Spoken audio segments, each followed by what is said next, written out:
Good morning, everyone. Welcome to an all-new edition of On the Mark TV and Radio from Westfield's Community Programming, 89.5 FM WSKB, and our media sponsors at Agawam Media and Southwick Community Television. I'm your host, Mark Auerbach. Our first half hour today, we're chatting with Dr. Gary Gorman, who's a chiropractor who has been on many programs here on Westfield Community Programming talking about good health. And I invited Gary to come back because he's been on my program before.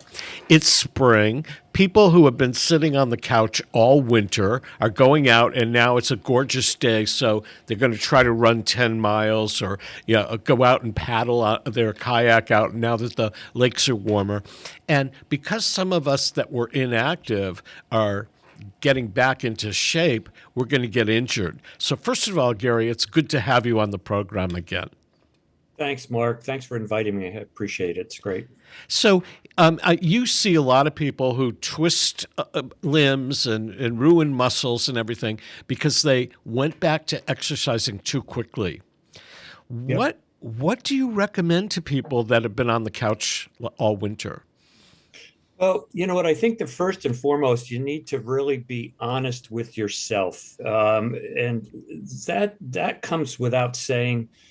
Really take pause and realize what kind of physical condition you're in and what have you been doing for the last several months prior to the spring, the longer days, the beautiful weather, whether you're going to be doing yard work, whether you're going to engage in certain sport activities. You just really need to take pause. What kind of shape I'm in? What can I do to improve that condition? And what is my tolerance for activity? And if we're honest with ourselves, you start off really slowly and you build up over a relatively long period of time. And transition seasons are difficult, because we have a lot of change that takes place. From winter to spring, we're changing garage and shed stuff, putting away the snowblowers, taking out the lawnmowers, getting our yard all in place. And it's a lot of extra activity, a lot of movement patterns that we're not used to doing, and we don't get involved with them on a regular basis as part of our daily activities. So we really are much more vulnerable to these kind of activities. So honesty is the number one place to start. Yeah, you had said, older people. I see teenagers that are just out in shorts and flip-flops and march and running and doing everything they do all year round. But as we age, we become less active at certain times in the year. And I know for myself personally, I don't go outside as much in the winter months as I do spring, summer, and fall. So all of a sudden, I'm trying to walk a mile and I can't do it. So I understand the need to build up. Yeah, and part of it, our body talks to us every single day. The problem is that we have deaf ears and we don't listen to it. So when spring comes around like it is right now, and we go out and start to exercise, take pause and how did you feel the next day? Okay, so you went out and walked a mile, Mark. If you really didn't feel great the next day, you were exhausted, you just really didn't have a lot of energy, the next time you go out for a walk, drop it back to a half mile and see how you do. And then you find that starting position and then build up from there. Don't get into your head, I have to run or I have to work out 4, 5, 6 days a week or whatever it is. Start off really slowly and take assessment of how you're feeling, not right away. That's important, but more so 24 hours later, how you're doing. Ironically, I had a patient just in the past few years, and it was a brilliant thing. He said, Dr. Gorman, he said, I work out 4 out of 7 days, and it may not be the same days each week, because he may get up one morning and say, you know what, I'm just not into it. Today is going to be one of my days off. So he's not so driven or so focused on a schedule of Monday, Wednesday, Friday, Saturday, Monday, Wednesday, Friday, Sunday. And he gives his body that time when it's telling him, take a little break. So. After I got off the couch a couple of weeks ago, as it was getting warmer, I realized I had put on a couple of pounds. How do you, as you're getting back into shape, how do you lose the weight you gained over the winter sensibly? Yeah, you know what?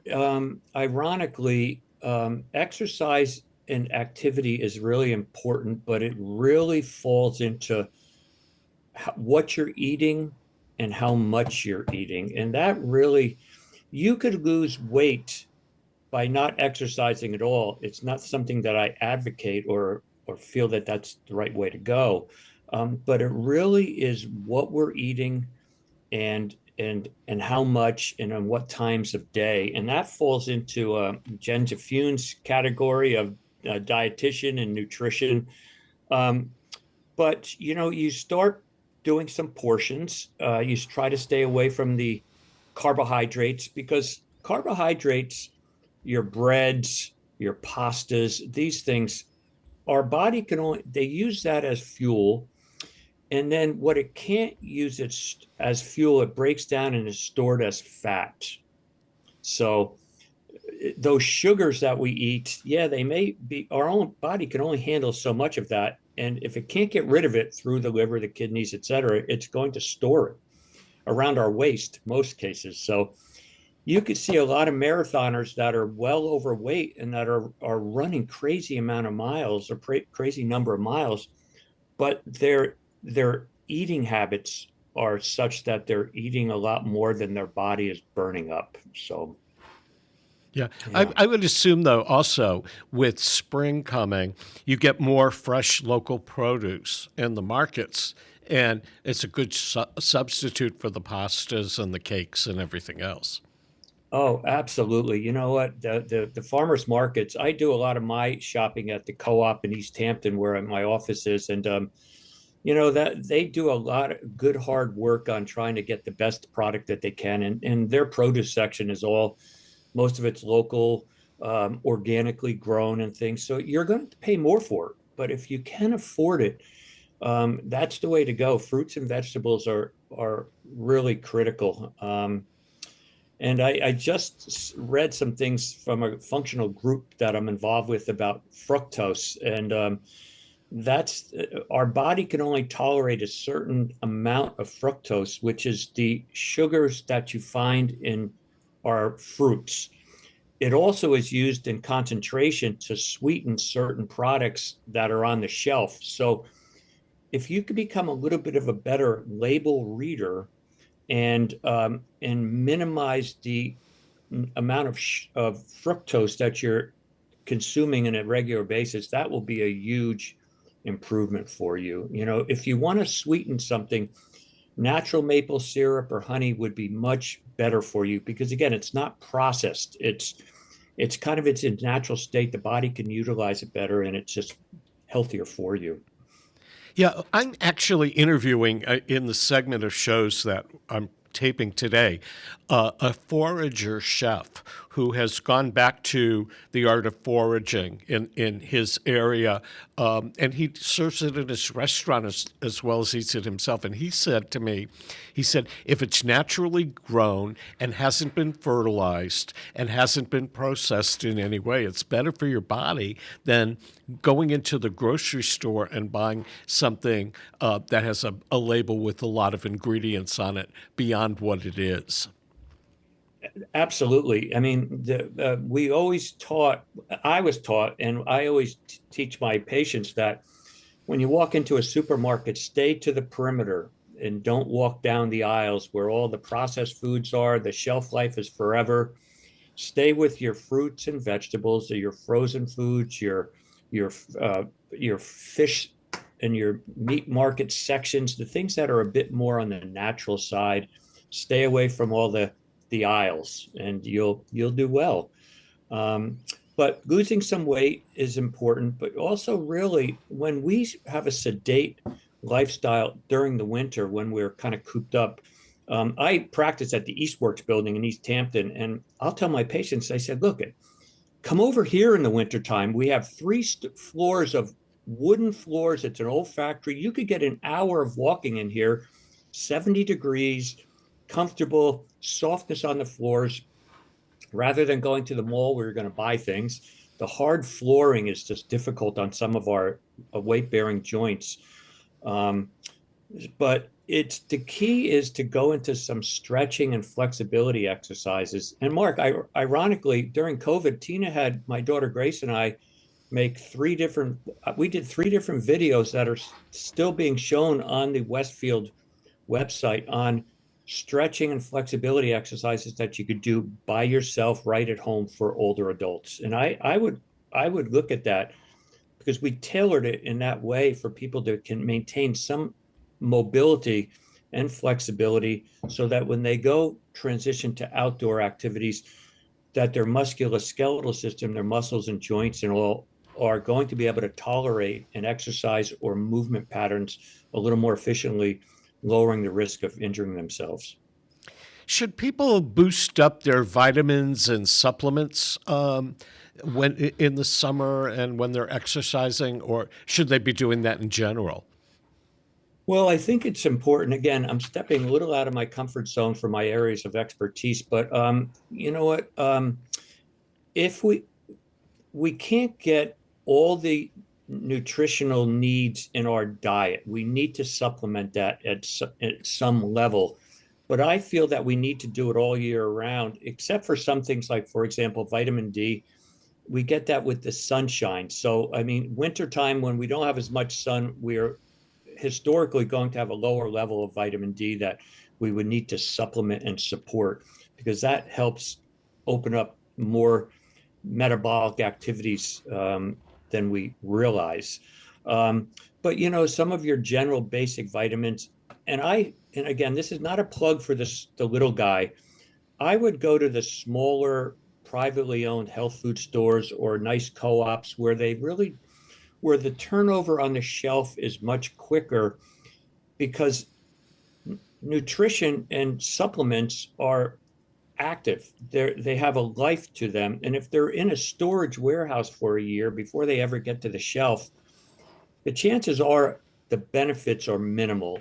Whereas if you go to a local nutrition store, a co-op, other than a big box store, the chances are the products are researched more and they're able to be absorbed. I mean, I've seen vitamin pills and tablets and X-rays where somebody's taken a vitamin C capsule and it never was broken down and digested, and it's going to go out the other end almost the same way it came in. So In other words, it's a rental.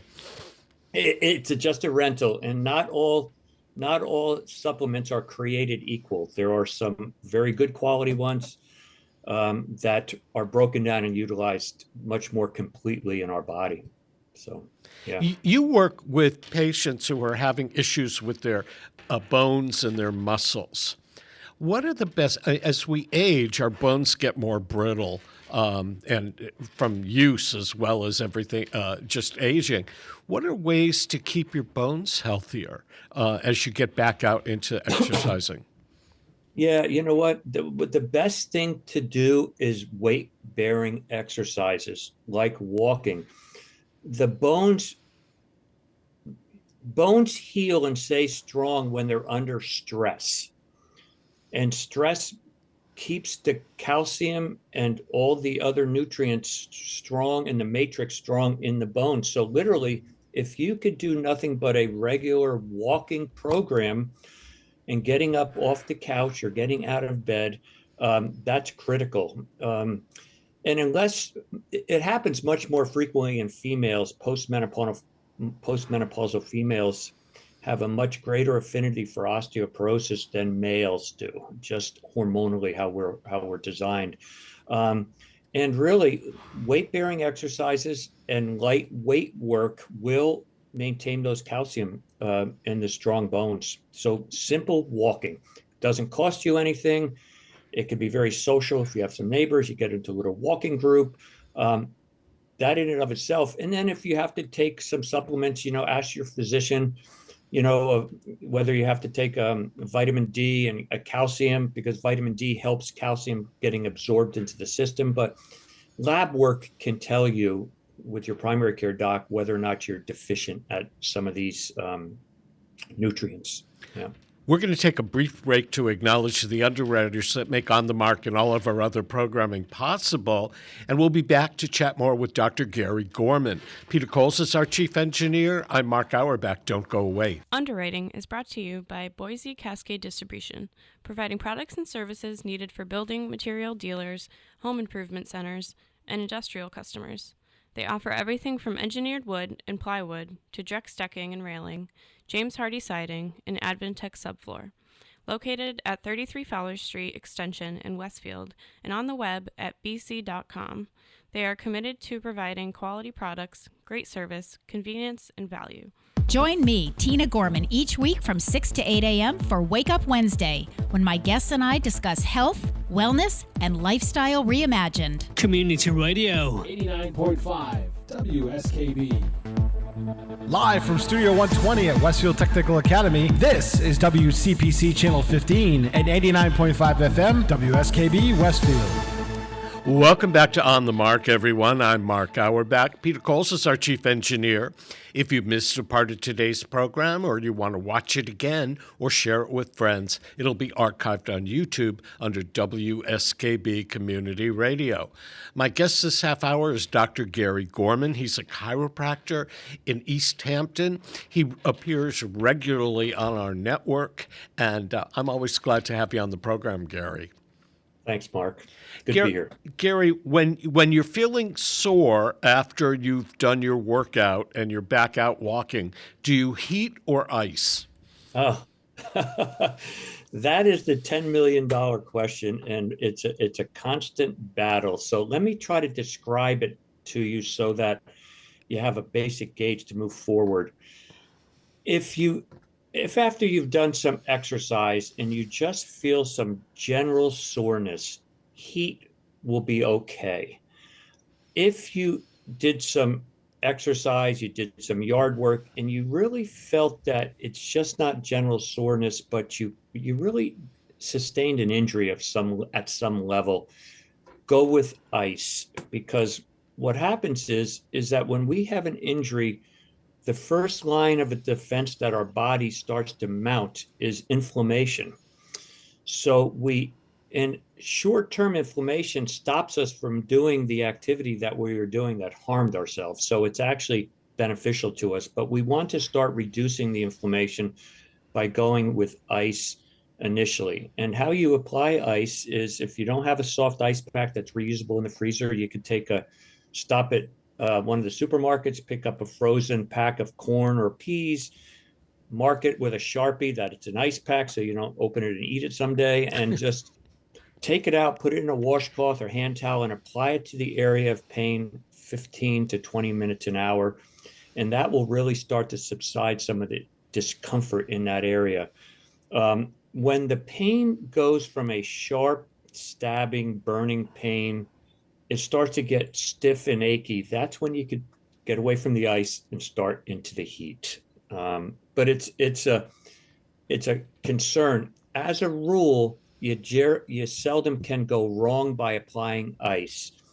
You can apply heat and cause more harm than good. So if unaware, stick with ice initially if you're unsure. And good question. Should you eat before you exercise or eat after you exercise? Really, it depends on what kind of exercising that you're doing. If you're just going for a very nice walk, you could have a light bite to eat before you go to use some fuel, but your appetite's going to be greater when you get back and return. But if you're going to go to the gym and do a pretty vigorous workout, you may want to eat something very small just to have some fuel in your body when you get to the gym, and then you could eat afterward. Because when you eat, there are two nervous systems, basically. One is called the sympathetic nervous system, and one is called the parasympathetic nervous system. The sympathetic nervous system is the system that goes into high alert when we exercise, when we do physical activity. And the other nervous system, that is a rest and digest nervous system, kind of takes a back seat. It kind of gets shut down a little bit. So you don't want to have a big meal and have your body start to digest it and then turn around and try to get to the gym and work out when your other nervous system has to take over, because you're going to have a lot of indigestion in your body. So something very light just to hold you over until after you're done. Go home, have a meal, and then you'll be able to do a better digestion process. Yeah. A lot of times when I go to the gym, I see these guys we're all on the bicycle machines, and I see them with these high, octane energy drinks. Are those good for you, or should you just go with regular coffee? Let's go back to, well, I don't drink those drinks, and I suspect they're beneficial, but what you had said earlier about read the label on those high energy drinks and see what's in it. And I suspect that there's a lot of caffeine, a lot of high fructose, the things that we really want to minimize. And because if you need to use those to get enough energy to work out, then we have a bigger problem. We have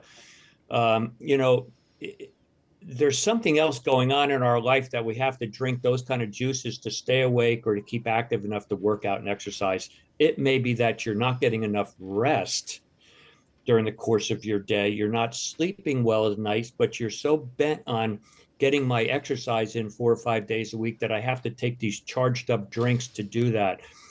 I would stay with natural. I'm a coffee drinker. I'll drink 1 or 2 cups in the morning, and that's it for me for the day. Teas and coffees, I would say, would probably be healthier for you than those high energy drinks. Yeah. As I said, read the label and see what's in them. And if you don't know and can't pronounce the words, probably not so good for you. Yeah. Another thing that people ask me to ask you, they go walking or they bicycle, they're getting back in shape and they get cramps, or they get cramps at night.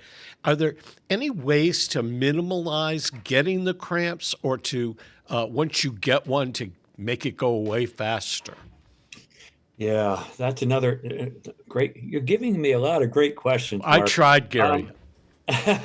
You know what? I think our generation and our parents' generation are really poor on hydration. The generations that are behind us, the younger generations, are very good about drinking water, lots of water. So I would start by just making sure that we hydrate efficiently. Now, the next question will be, how much is enough? Well, I always go with the example of the color of urine. If your urine color is dark and you're not taking a vitamin B complex supplement, which is going to make your urine a little bit on the oranger side, if your urine's dark, you're dehydrated. So you want to, every time you pee, you want to replenish that fluid by hydrating with good water. And so if, I think everybody could drink a quart or a liter of water a day, a minimum of that. And when the hotter weather, when you're perspiring, when you're more active, you want to drink more than that. That's one of the big causes of cramps, but it could be also a nutritional deficiency. And if they persist, I would check with your primary care to see if you are void in certain nutrients that need to be supplemented in our daily routine. Yeah, I'm on dialysis, and so I'm allowed to have a certain amount of fluids a day, but basically, and to stay hydrated, but not to overhydrate. But I find that when I'm out exercising, I don't drink the water as I go. I kind of wait until the end of my exercise routine to drink, and try not to gulp things down, but try to take it in on an even level.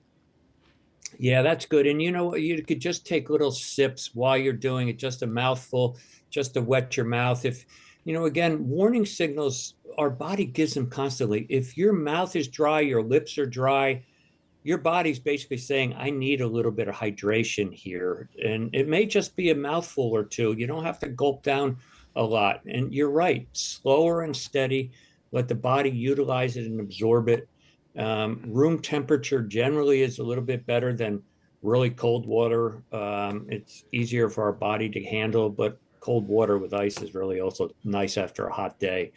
And you're an exception, Mark, too. So that's really important for you because of the kidney issues that you're experiencing. You have to be very careful on your fluid intakes because your kidney has to handle that. And well, the other thing that I've learned is water, basic tap water is really good for you but when I need to replenish, I stay away from soda, anything with sugar in it, fruit juices and stuff like that. Water is the best thing.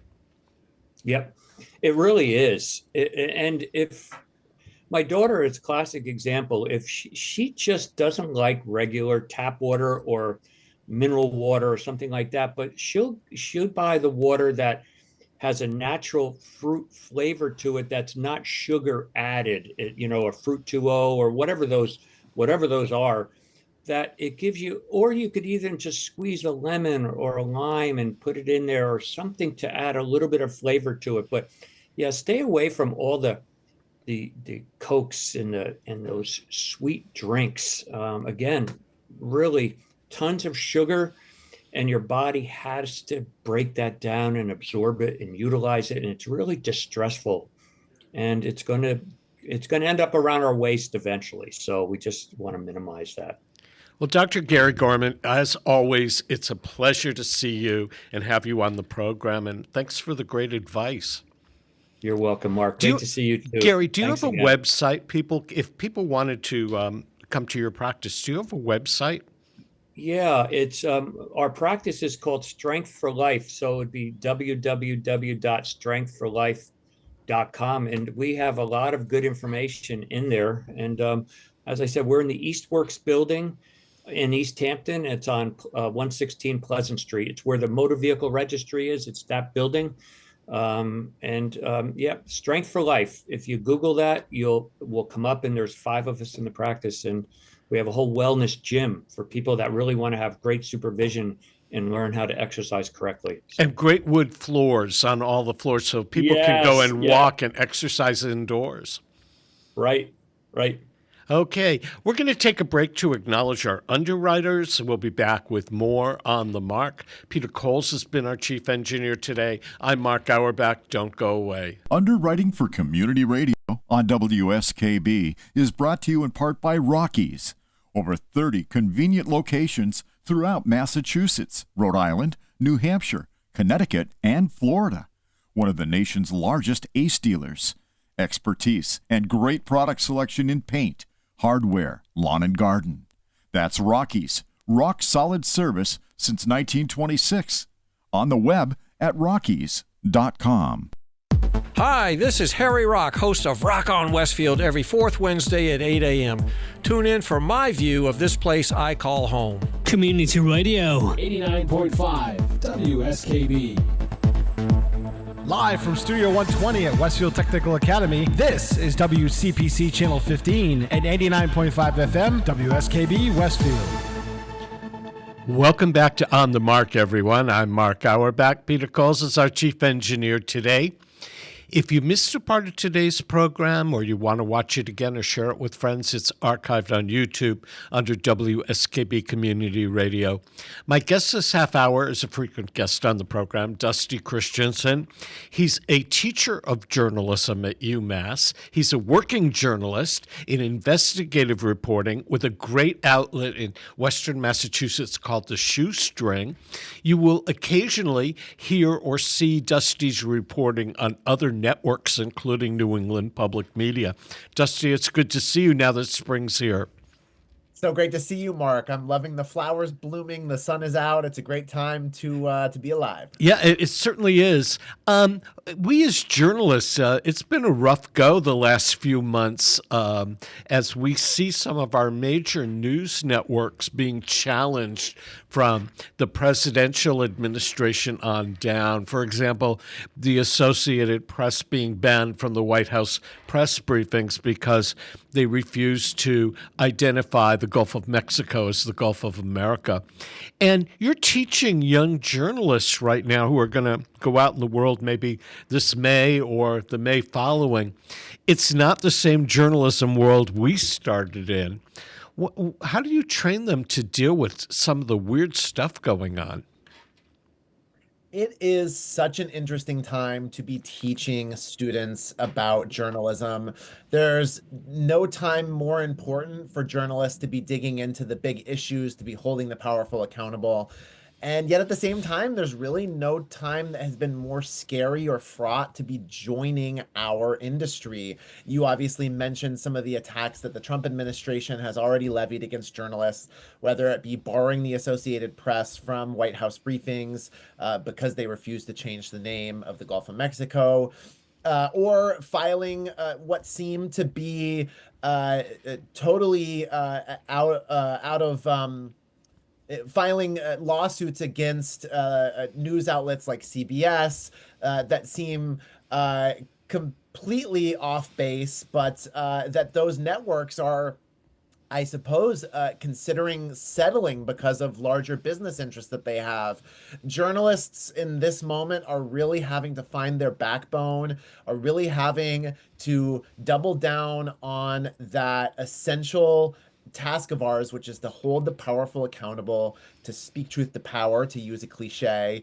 And it is encouraging to see some journalists really finding that backbone, even if it means walking away from some of the news outlets that they work for. I saw maybe even just yesterday that the top producer at 60 Minutes walked away from that show saying that the network was perhaps undermining the show's independence and his ability to make decisions as a producer about what's best for the audience and what stories to pursue. It's a time when there are so many incentives set up to simply shrink away, that it is vitally important that we be talking to everybody, young people going into this industry, about the importance of doing the exact opposite, of standing up, of speaking out, of finding their voice, and of being that check on power that the Fourth Estate is supposed to be. And also the industry has changed. I mean, I don't know for you, but for me, I was trained first as a print journalist, and I would write a story. I would have a copy editor who would, put the grammar in where it was supposed to be, and then it would go to an editor who would proof it one more time before it went in print. Now, when I write for some of the venues I write for, they take what I write and they just post it.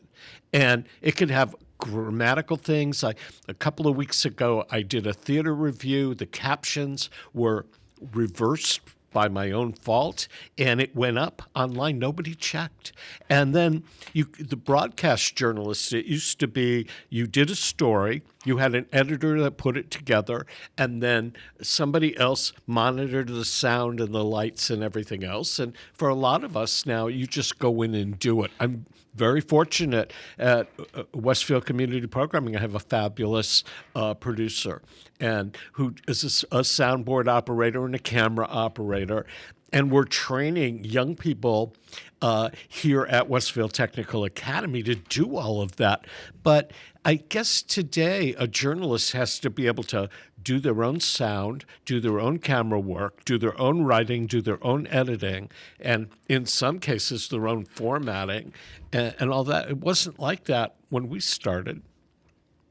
It wasn't even like that when I first arrived at the Daily Hampshire Gazette back in 2017.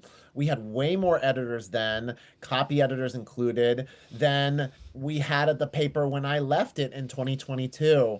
I see a lot of people posting on social media, for example, when there's a particularly egregious spelling mistake or maybe not the best way of describing something in an article. And it seems like sometimes the people are criticizing the journalist. I don't want to fully take responsibility away from the person who puts it pen to paper, but I think what a lot of people don't realize is exactly what you're saying, that there used to be all these levels of extra scrutiny that went into the journalism that we ultimately saw at the end.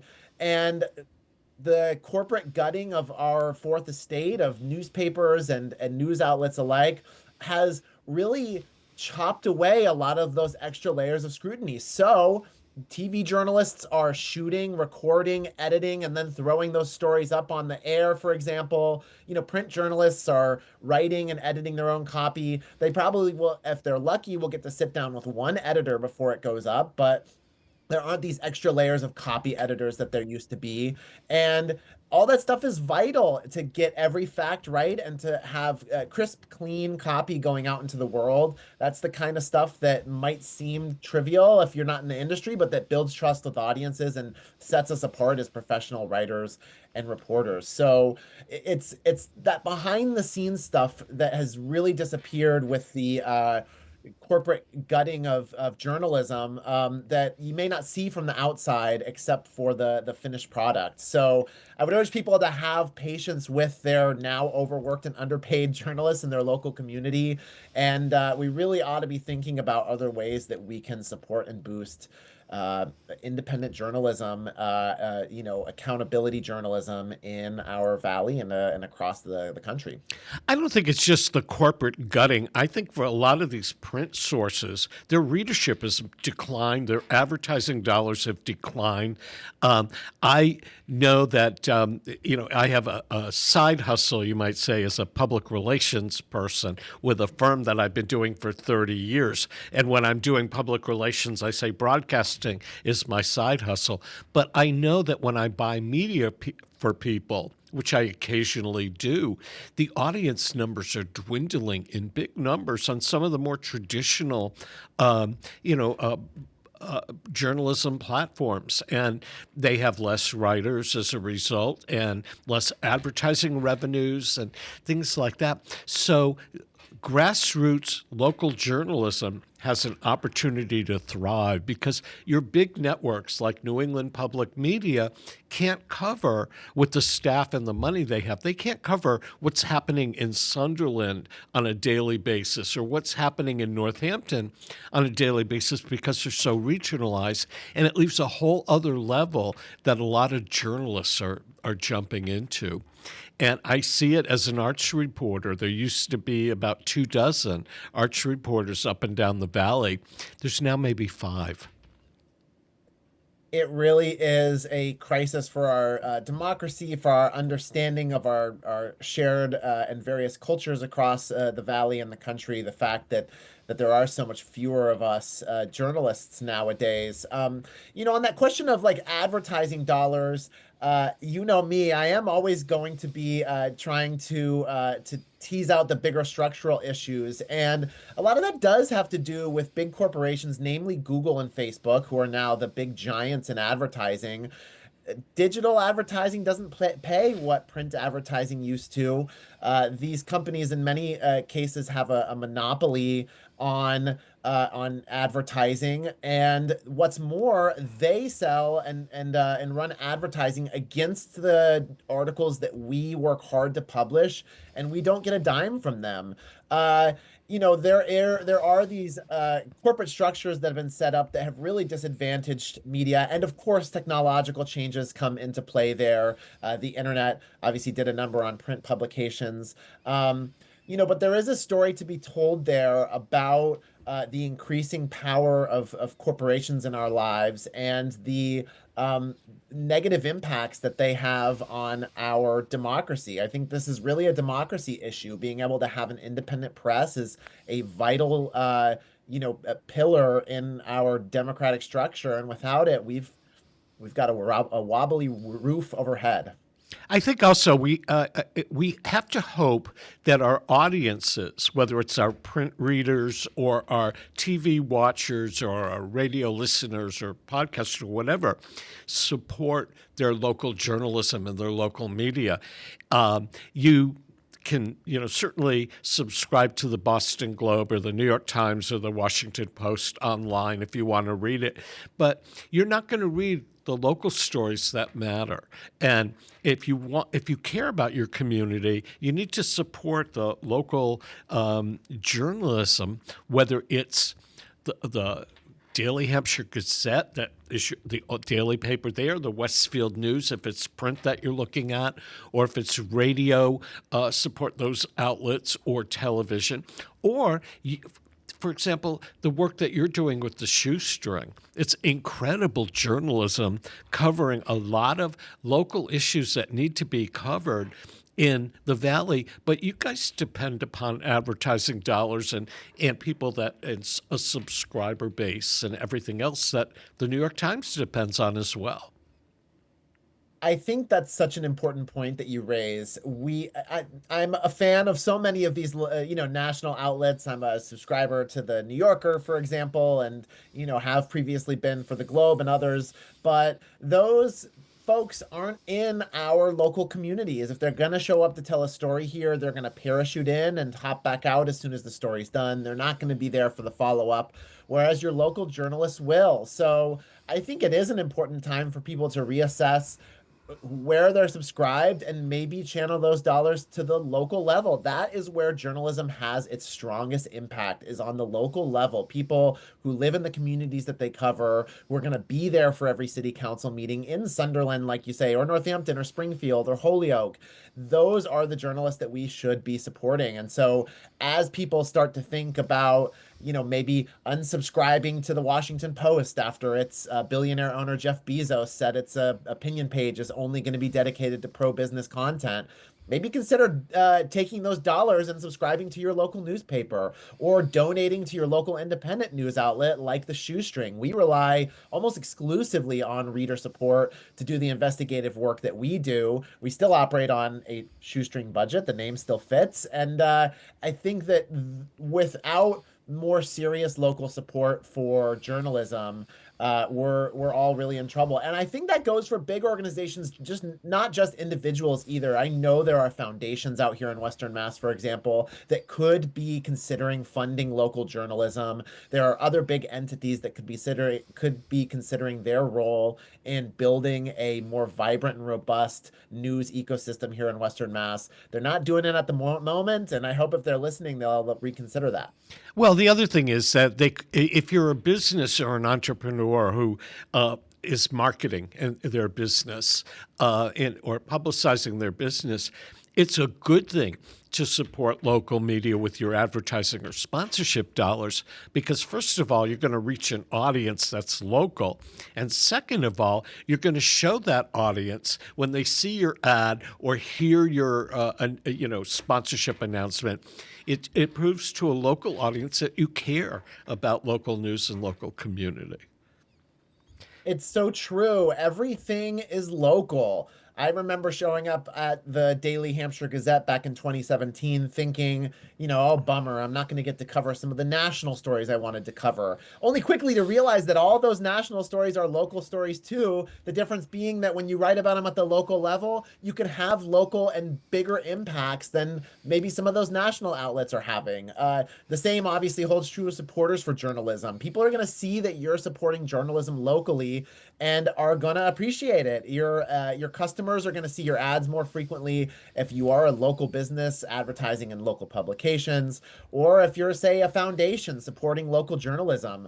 I think those sort of steps go a lot farther than some of the more state-focused or national-focused campaigns that some of those organizations currently have. And every so often, as local journalists, we get our stories get picked up by bigger entities. I did a story in February about two brothers from Westfield, both of who were in different Broadway shows. And it got picked up by BroadwayStars.com, which is a major aggregator of theater news and sent out all over the country. And it was a thrill for me to see my byline go out on a national level, but I was covering something very, very local. It's so true. I think that's the big secret that people maybe don't realize about some of these bigger news outlets is that a lot of their stories, if it's based outside of where they're located, they get from reading local news. I know countless examples of the New York Times, to call out one outlet. They will read a story in a small publication. They'll fly their reporter in to do the identical story. Oftentimes, the New York Times does not give credit to that original outlet. They've been criticized many times for that. And then they fly out. I don't think there's anything wrong with multiple outlets covering the same story. I think it's healthy. And I think the people who are involved in that story love to see that bigger attention, that bigger spotlight from national outlets. But I think it highlights the critical role, these sort of keystone species, if you will, that local newspapers are in the bigger news ecosystem. And if our local news outlets die, a lot of that is going to die on the vine as well. So you've got a group of students graduating in a couple of weeks, or I guess right around now. How do you get them ready to go out in the world? Because it's not the world we entered. I'm not so sure I'm ready to go out in the world right now. Yeah. Getting anybody ready to go out in the world is certainly a challenge. But, these students nowadays they're brilliant, they're resilient. You got to think that these young people have been through recessions. They've been through the backsliding of our democracy in this country. They have been through so many things. And I think that a lot of that leaves them with a really strong moral compass and a real ambition to get out there and do this work, perhaps more than my generation. I'm 36 at this point, and I think that a lot of these young people are really hungry for change, are really hungry to get out there and to fix some of these problems that we've been talking about for years and years. So I see my job as just trying to light that spark underneath them, to inspire them with the possibilities of local journalism, to teach them all those tools so that when they go out there, they have that in their toolkit to be able to dig into a local politician who's maybe doing something corrupt, or the local business that's polluting the river, or maybe simply to show up at their local rally and chronicle what's going on in movements around their region, to show up at the high school play and write about the production that went behind it. I think it's really important to simply give them the tools while not sugarcoating the realities of our present situation. And I think a lot of them understand that.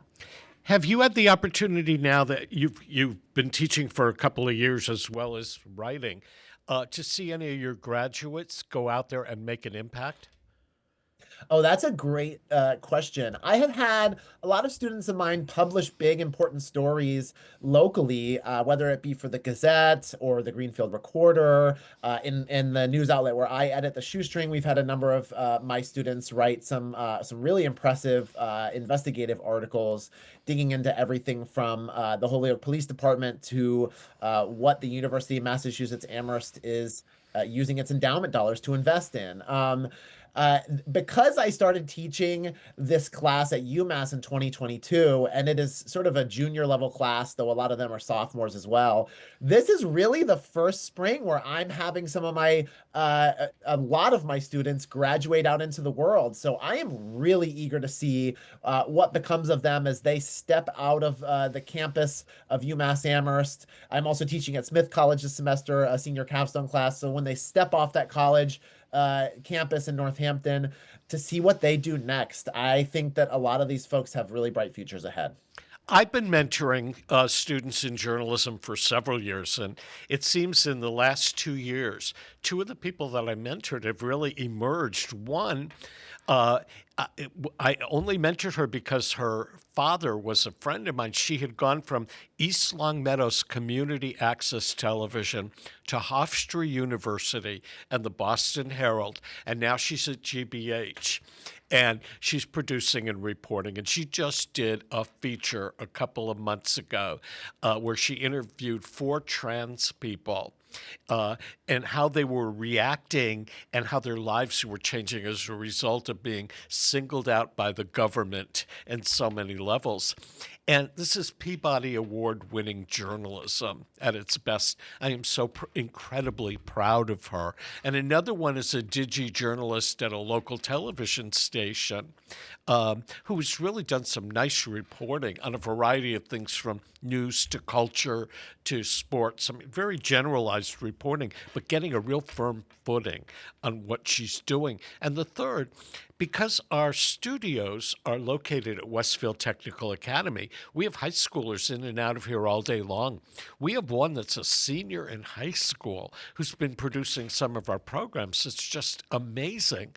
And I don't know, I have this incredible sense of pride seeing them emerge and develop and bloom, blossom in their work. So I'm sure that a year from now, your first graduating class is going to come back with some great stories. I really hope so, and it so warms my heart to hear you say that about those three young journalists. I think that just sort of speaking from my own experience, like I wrote for my high school newspaper. I sort of strayed away from journalism as an undergrad before coming back to it, and I think just having those opportunities available and those people there to be mentors, whether it be in the moment or later on when you can ask a question, is just so vital. We really ought to be inspiring this next generation to take up the mantle of powerful journalism again. When you started as a journalist and you arrived at the Gazette, what kind of reporting were you generally doing? At the Gazette, when I first showed up, I was initially covering the higher education beat as well as the sort of school committee in Amherst neighborhoods as well. The higher ed beat, I have to say, was such a wonderful initial experience for me as a first-time newspaper reporter. I had worked in radio before then in New York City, but to really dig in as a beat reporter for a newspaper, the higher ed beat was phenomenal. Not the least of which because there's 5 colleges and UMass Amherst here locally. And as well as the community colleges that are so vital to our higher education landscape here.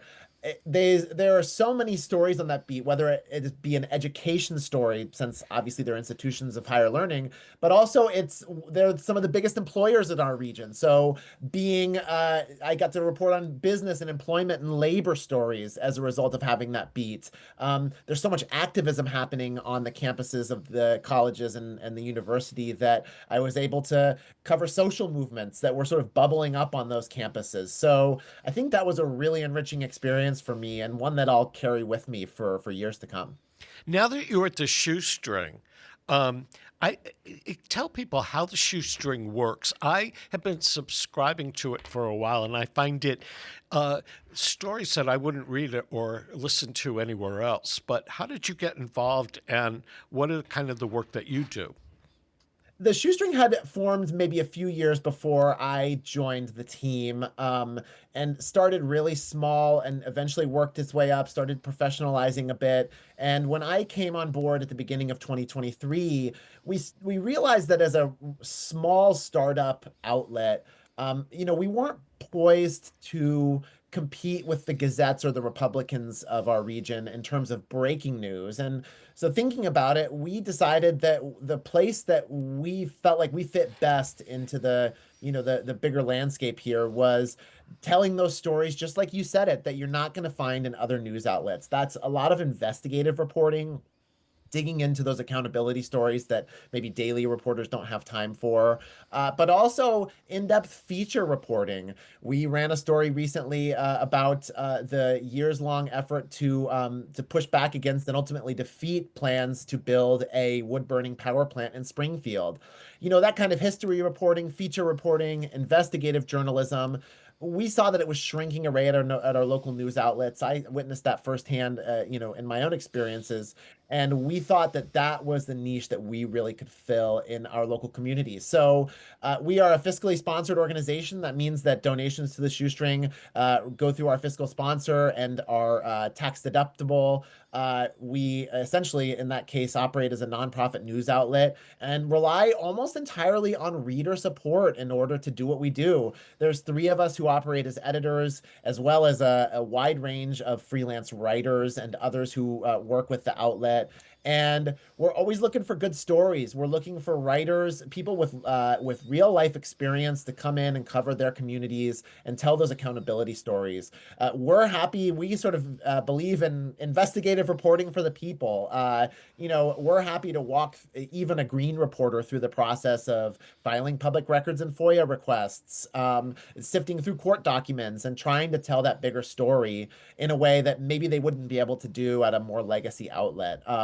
We're still a small publication. We're growing daily. We're really excited to be continuing to grow, and we hope that as our work gets out there in the world, more and more people are going to consider supporting us in that role that we play in the local news ecosystem. You've done print, you've done broadcast, and you've done large-scale operations, small-scale. What's your preference?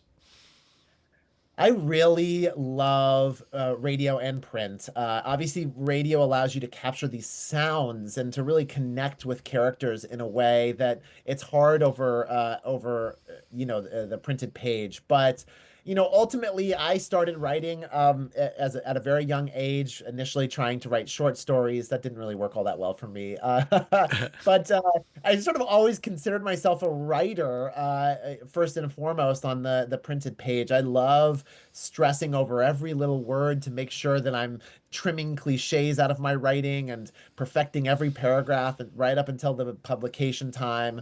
I think that there's something really special about the printed word, and to see your name in print and to see your work in print. I still keep all of my old newspaper clippings for over the years. So print is really special to me. Radio is really fun too. I've stayed away from video. It just seems like a lot. There's that extra layer of, in addition to editing the audio and writing the script and everything, you've got to have the visuals. I don't really have much of a visual eye, but I do appreciate good visual journalism. Yeah, I don't like watching myself on TV. I am a radio person, and I morphed from print to radio. And what I love about radio is actually the interviewing. As opposed to doing the news story or the review, and the interaction, which you don't really have it. Well, you do have it in print, but it's not as immediate. And the only difference for me is there are certain words I don't pronounce well. So when I'm writing for print, I can use big words or flowery language, which I can't do on the air. Oh, I feel the same way. And it occurred to me when I started doing radio, I started having so much more grace for the people in my life who maybe mispronounced the word, because I realized just how many of them I mispronounced. I realized that for years I was saying the word assuaged as assuaged, I think, and had no idea that I was, maybe mispronouncing this word. You learn so many big words reading, and it just never occurs to you that you're only learning what they look like, not what they sound like.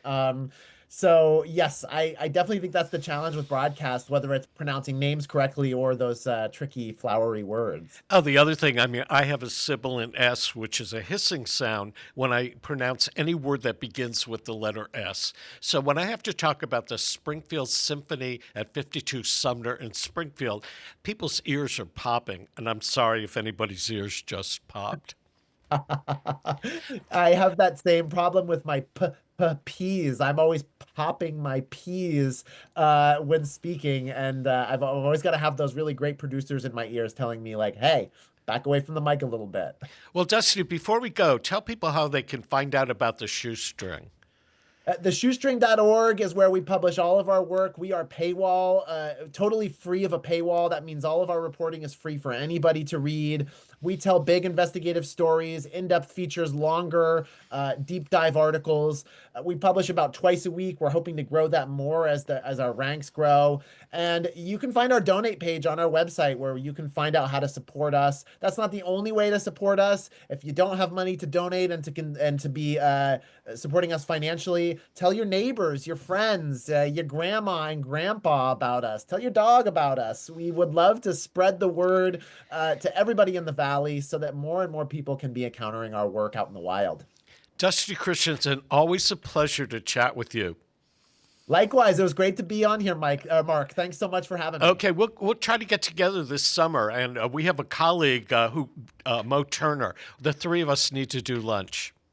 I would love that, Mark. It'd be so great. Okay, take care. This wraps up this edition of On the Mark TV and Radio. Peter Coles has been our chief engineer. I'm Mark Auerbach. We'll see you next week.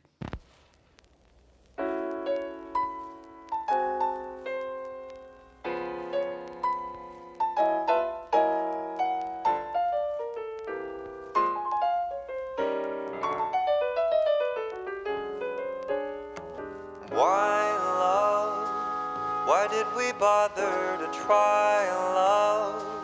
Why did we foolishly stop to say hello instead of going our way?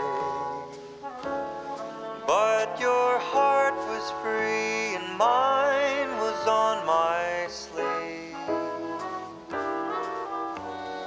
Were we brave or were we just naive? So